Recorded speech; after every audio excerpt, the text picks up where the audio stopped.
asxaabta soo dhawaada. Maanta waxaan duubi doonaa another vlog oo ah maalinteeni labaad.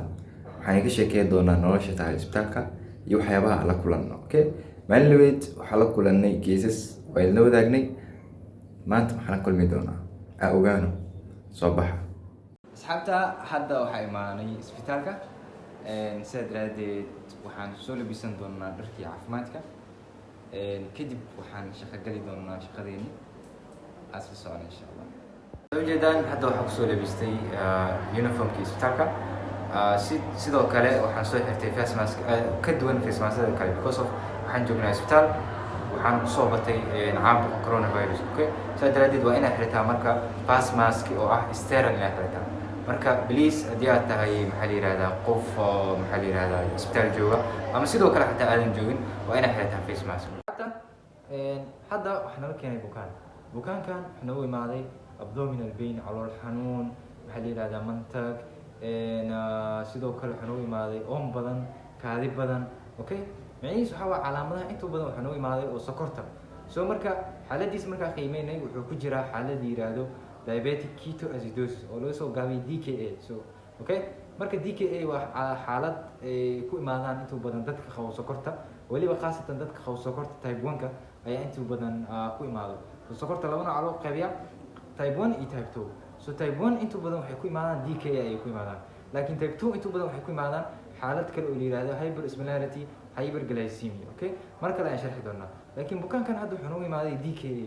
So DKA calaamadihiisa ayuu wataa oon badan, kaadi badan, abdominal pain. So waxa u dirnay marka lab investigation. Okay, waxa u dirnay RBS kiisa inaan cabirno. RBS kiisa uu kacsan yahay 400 xoogaa ay maraya random blood glucose kiisa.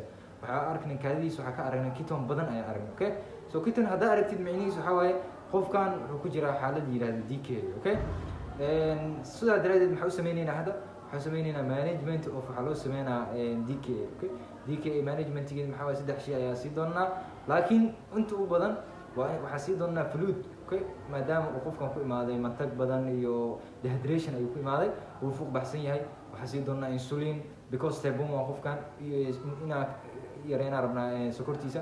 waxaa kaloo sii doonaa potassium. Okay, sababta potassium loo siinayo maxaa waaye qofku markuu ku imaanayo inta badan asxaabta patientga idin sheegaya alxamdulillah hadda jirkiisa uu ka baxay waxa la yiraahdo ketonka uu fiican yahay, xaaladiisa sidii normalka ay kusoo laabatay.